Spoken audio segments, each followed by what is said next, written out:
Piston baret gara-gara oli tekor. Nah, jadi bukan karena gua nggak ngecek oli ya, tapi gara-gara waktu itu gua pernah si kampas remnya itu nyangkut. Nah, kampas remnya nyangkut, terus gua jalan kurang lebih ada 10 km, enggak, 5 kilometeran lah, 5 sampai 7 kilometeran. Dan gua baru ngeh tuh, setelah itu si oli gardan tuh keluar lewat selang ini. Nah, setelah oli gardan keluar, gua kira cuma oli gardan doang. Ternyata pas dicek sama oli mesinnya juga. Dan gua baru ngeh itu setelah pulang touring dari Tasik.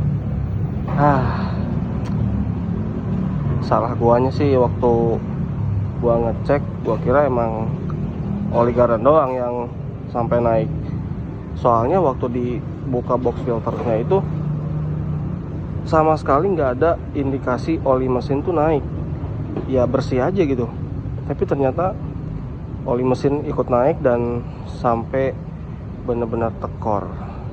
Aduh, akhirnya ya si piston ya baret kayak gini. Tuh. Ada aja nih. Padahal mesin original, nggak diapa-apain.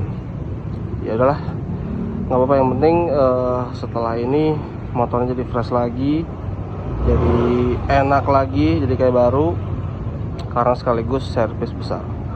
Mungkin itu aja sedikit pengalaman gua tentang ya bisa dibilang pengalaman buruk lah. Dari awalnya si kampas rem nyangkut, oli gardan dan oli mesin ikut naik dan kebuang, alhasil oli tekor. Setelah dipakai jauh, akhirnya si piston baret dan ngebul. Itu aja. Jadi concern buat kalian yang modifikasi spare part ya harus diperhatikan juga keawetan ataupun keawetan dari spare part yang lu ganti. Kurang lebih itu aja. Nah, kira-kira kalian punya pengalaman yang sama nggak sama kayak gue ini? Boleh tulis di kolom komentar.